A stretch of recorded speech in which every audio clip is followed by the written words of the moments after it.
Was the one the attacking. That was the Paul Motorsport Lamborghini diving up the inside, and round went Gustav. I would expect a penalty for the 333 Lamborghini there. Personally, see the optional car pit.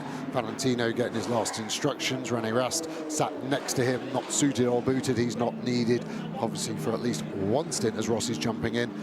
Let's see if Rossi can double there, and that really helps the rest of the drivers. So pit lane getting busy. Who can put some laps in now? Lucas Stoltz's fastest lap. That car's done in sector 1 so far, sorry, as we see the dynamic Porsche now making its way down pit lane.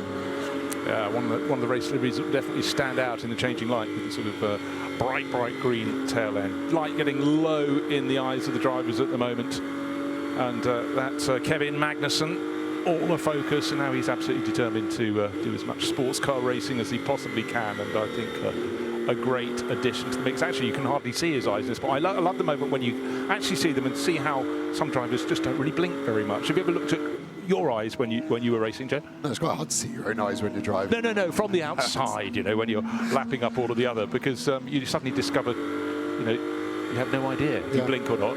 I've never actually reviewed it. I guess I can't change it, but what a lineup in this car. Magnussen, Rossi and Rene Rast. What they've achieved in motorsport of various disciplines, as Rossi with that famous "The Doctor" printed along his derriere, trying to fight through all the WRT mechanics. Emma Laderman there, PR for WRT, the team ready. Final handshake, fist bump, let's go, handshake then, let's get ready. And they're doing tyres and fuel, and Kevin's in pit lane now, down to 50 kilometres an hour. You can see how hard he's on the brakes. Now he's going down. He's got to go all the way to the end of this first part of the pit lane to find his WRT team. Well, they should be where he left them, and he should find them in those final few garages. Looking up, this is the Formula 1 pit lane, and the far end of that, just before the track car, or more to the point, the pit lane turns to the right and goes downhill. Cruise into the WRT garage area, or not into the garage itself, with the pit apron in front. Mechanics jump out of the way, and looks like a perfect location for the stop there for Kevin Magnussen. And the Doctor will be in the house very shortly indeed. Here goes Valentino Rossi.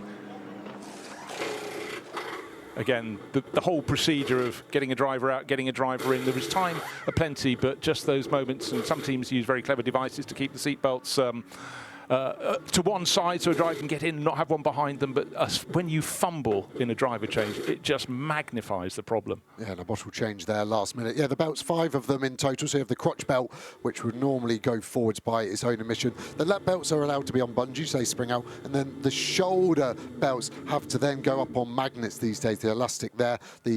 The steering column being adjusted too, so when you jump aboard your hire car for that first time, it takes a while to get comfortable, but they have practiced that, and now he is ready to go. Hopefully everything else is A-OK, and the Doctor is heading down pit lane. Certainly is, and of course, unlike when you pick up your hire car, it's normally in a dark underground car park, and you're in a car that's predominantly black, and then you have to get your sat-nav working, but at least Valentino Rossi knows this circuit very well now. Quite a few years, obviously, racing since he went from 2 wheels, where he achieved just so much, to 4, and he just laps it up. And look around the grandstands, there are guaranteed to be hats with the number 46 on the side, and if ever you're lucky enough to go to Misano, it's like his personal fiefdom. Entire grandstands at his local circuit have been turning out since he went to 4 wheels, and before that in 2 wheels, of course, to cheer him on. He just has the most remarkable group of fans, and anyone who's met Valentino Rossi, you fully understand why he's such an engaging individual.